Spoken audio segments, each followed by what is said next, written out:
അങ്ങനെ നാട്ടിലെത്തി.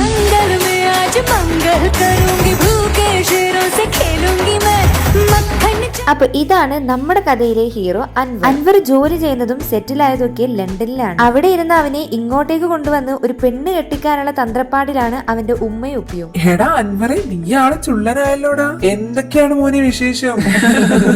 നീ ഇങ്ങ് വന്ന അടുത്തേക്കൊന്ന് കാണട്ടെ. ഇത് അൻവറിന്റെ കുട്ടിക്കാലം മുതലുള്ള കൂട്ടുകാർ അഫ്സലും ജിത്തുവും. ഇരുവരും നാട്ടിൽ തന്നെ സെറ്റിൽഡ് ആണ്. എന്തൊക്കെയാണെടാ നിന്റെ ലണ്ടൻ വിശേഷങ്ങൾ? അതൊക്കെ പറയാനാണെങ്കിൽ ഒരുപാടുണ്ട്. ലണ്ടനിൽ നിനക്കൊരു മദാമ എടുത്തു വെച്ചിട്ടുണ്ട് ഞാൻ. ഒരുപാട് നാള് കണ്ട സന്തോഷത്തോടെ മൂവരും കാറിനരികിലോട്ട് അൻവറിന്റെ ലഗേജുകൾ കാറിനുള്ളിലോട്ടേക്ക് എടുത്തു വെച്ചതിന് ശേഷം മൂവരും വണ്ടിയിൽ കയറി വീട്ടിലോട്ടേക്ക് യാത്രയായി. ഒത്തിരി നാളുകൾക്ക് ശേഷം കണ്ടതുകൊണ്ടാവാം മൂവർക്കും തീരാത്തത്ര കഥകൾ ഉണ്ടായിരുന്നു പറയാൻ. ഇതാണ് നമ്മുടെ കഥയിലെ നായിക ആയിഷ.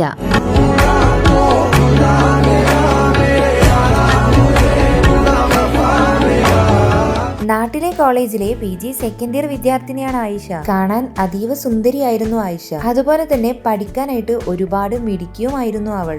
കോളേജ് വിട്ടു കഴിഞ്ഞ ആയിഷയും കൂട്ടുകാരും തിരികെ വീട്ടിലോട്ടേക്ക് നടന്നു പോവുകയായിരുന്നു. പെട്ടെന്നായിരുന്നു അൻവറിന്റെയും കൂട്ടുകാരുടെയും കാറ് കൊണ്ട് ചീറിപ്പാഞ്ഞുള്ള വരവ്. കഷ്ടകാലെന്ന് പറഞ്ഞാൽ മതിയല്ലോ. അവിടെ ഉണ്ടായിരുന്ന ചെളി വെള്ളത്തിൽ കൂടെ കാറ് കയറിയത്. ആയിഷയുടെ പുതുപുത്തൻ സൽവാറില് ആ ചെളി മുഴുവനും തെറിച്ചു. സംഭവം മനസ്സിലായതും കാറ് നിർത്തി അൻവർ വാട്ടർ ബോട്ടിലും എടുത്ത് ആയിഷയുടെ അടുത്തേക്ക് ഓടി. ക്ഷമിക്കണം, മനഃപൂർവ്വമല്ല. ഈ വെള്ളം ഇരമ്പി വന്ന അവളുടെ ദേഷ്യം പതിയെ ഇറക്കാനായിട്ട് അവൻ ശ്രമിച്ചു. അപ്പോഴേക്കും അഫ്സൽ കാറിന് പുറത്തോട്ടേക്ക് തലയിട്ടിട്ടൊരു ചോദ്യം. എവിടെ നോക്കിയാടി നടക്കുന്നത്? കണ്ണ് നിന്റെ മുഖത്തല്ലേ? അത് കേട്ടതും ദേഷ്യം വന്ന ആയിഷ കയ്യിലുണ്ടായിരുന്ന വെള്ളമെടുത്ത് അൻവറിന്റെ മുഖത്തേക്ക് ഒറ്റൊഴുകി. അവള് വഴക്ക് പറയാനായി തിരിഞ്ഞതും അൻവറിന്റെ ഫോൺ റിംഗ് ആയി. എടുത്ത് സംസാരിച്ചപ്പോൾ ഉമ്മയായിരുന്നു. മോനെ, നിങ്ങൾ എത്താറായില്ലേ? കുറെ നേരമായല്ലോ എയർപോർട്ടിൽ നിന്നും പോന്നിട്ട്. അതിന് ഉടൻ തന്നെ വരാമെന്ന് മറുപടി പറഞ്ഞു. അൻവർ ഫോൺ കട്ട് ചെയ്തു. പോക്കറ്റിൽ വെക്കാൻ പോയ അൻവറിന്റെ ഫോൺ ആയിഷ തട്ടിപ്പറിച്ചു വാങ്ങി. എന്നിട്ട് പറഞ്ഞു, ഇതുപോലൊരു സെൽവാർ വാങ്ങി എന്റെ അഡ്രസ് കണ്ടുപിടിച്ച് എന്റെ വീട്ടിൽ കൊണ്ടുവന്ന് താ. അപ്പൊ ഞാൻ ആലോചിക്കാം നിനക്ക് ഫോൺ തരണോ വേണ്ടയോന്ന്. അതും പറഞ്ഞ് ദേഷ്യത്തോടെ ആയിഷ നടന്നു. അൻവറിന്റെ സുഹൃത്തുക്കൾ അവനെ അവന്റെ വീട്ടിന് മുന്നിൽ കൊണ്ടുപോയി ഇറങ്ങി. അൻവർ കാറിൽ നിന്ന് ഇറങ്ങിയതും ജിത്തു അവനോട് പറഞ്ഞു, അൻവറെ നീ വിഷമിക്കേണ്ട, അവളുടെ അഡ്രസ് നമ്മൾ കണ്ടുപിടിക്കും. എന്നിട്ട് കാറിനെ കുറിച്ച് നോക്കി 2 എണ്ണം പൊട്ടിച്ചിട്ട് ഫോൺ നമ്മൾ വാങ്ങിയിട്ട് വരും. എന്റെ പൊന്നു സുഹൃത്തെ, നീ ഒന്ന് വാ അടിച്ചിരുന്നാ മതി. നീ ഒറ്റൊരാള് കാരണമാണ് ഇത്രയുള്ള പ്രശ്നം ഇത്രയാക്കി മാറ്റിയത്. ഇതും പറഞ്ഞ് വലിയ മുഖഭാവങ്ങളൊന്നും ഇല്ലാതെ അൻവർ വീടിന്റെ കോളിംഗ് ബെൽ അമർത്തി. ശബ്ദം കേട്ടതും ഒറ്റ സെക്കൻഡ് പോലും വൈകാതെ അവന്റെ ഉമ്മ വാതിൽ തുറന്നു. അല്ല അൻവറെ, എത്ര വട്ടാ എന്നെ ഞാൻ വിളിക്കുന്നത്? ഒന്ന് ഫോൺ എടുത്തൂടെ എനിക്ക്?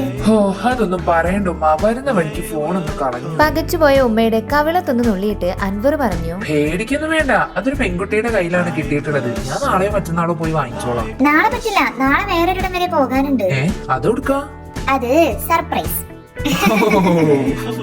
ഭക്ഷണം കഴിച്ച് കിടക്കാൻ പോയ അൻവറിന് മനസ്സ് മുഴുവൻ ആയിഷ മുഖത്തോട്ട് വെള്ളം ഒഴിച്ചതും അവൾ എടുത്തുകൊണ്ട് പോയ ഫോണിനെ കുറിച്ചുള്ള ദേഷ്യവും നിരാശയുമായിരുന്നു.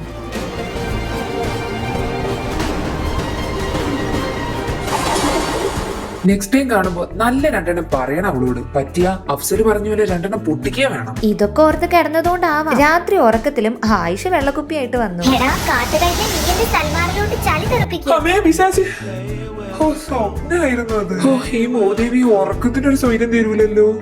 എന്ത് പണി കണ്ടുകൊണ്ടാണാവോ ലണ്ടൻ ഇങ്ങോട്ടേക്ക് കാലുകുത്തിയത്. അങ്ങനെ ഒരുവിധം എങ്ങനെയൊക്കെയോ ഉറങ്ങിയ അൻവർ പിറ്റേ ദിവസം അഫ്സലിന്റെ വിളി കേട്ടാണ് എഴുന്നേൽക്കുന്നത്. ഹലോ ഹലോ, എടാ കുട്ടാ എഴുന്നേൽക്കടാ. എന്തുവാടേ, എന്ത് കറക്കായത്? ഞാൻ എന്താ ഇവിടെ? ഇത് നിന്റെ ലണ്ടനല്ല, ഇന്ത്യയാണ്, ഇന്ത്യ. നീ എന്താ ഇവിടെ? പെണ്ണ് കാണാൻ പോവാൻ? എന്നാ പിന്നെ നിനക്ക് പോയി കണ്ടാ പോരടാ. എന്നെന്തിനാ വിളിച്ചത്? എനിക്ക് പെണ്ണ് കാണാനല്ല, നിനക്ക് പെണ്ണ് കാണാൻ. അങ്ങനെ ഉമ്മയും അൻവറും അഫ്സലും കൂടി ഒരുങ്ങി ഇറങ്ങി നമ്മളെ അൻവറിനെ ഒരു പെണ്ണ് കാണലിന് കൊണ്ടുപോകാനായിട്ട് കാറിൽ കയറി. സന്തോഷമില്ലാത്തത് ശരി, ഓനക്ക് എങ്ങനെ സന്തോഷം ഉണ്ടാവാനാണ്? ഓ ലണ്ടനിൽ നാട്ടിലേക്ക് വന്ന് ഇറങ്ങിയതല്ലേ ഉള്ളൂ. പിറ്റേന്ന് തന്നെ പെണ്ണ് കാണിക്കാൻ കൊണ്ടുപോണ്ട വല്ല കാര്യം ഉണ്ടായിരുന്നു ഉമ്മ? കാര്യമുണ്ട്, കൈയോടെ പിടിച്ച് കൊണ്ടുപോയില്ലെങ്കിൽ പിന്നെ അവനെ കിട്ടൂല. അതിന് മറുപടിയായി നേരിയ അരിശത്തോടെ ഒരു നോട്ടം മാത്രം പാസാക്കി അൻവർ. നീ നോക്കി പേടിപ്പിക്കൊന്നും വേണ്ട. ഈ കാട്ടുവാസി അഫ്സലിന് വരെ പെണ്ണായി, ഈയും കൂടി ഉള്ളൂ ഇനി. കാട്ടുവാസിയോ? അങ്ങനെ ഓരോ കുശലങ്ങളൊക്കെ പറഞ്ഞു പറഞ്ഞ് അവർ മൂവരും പെൺ വീട്ടിലെത്തി.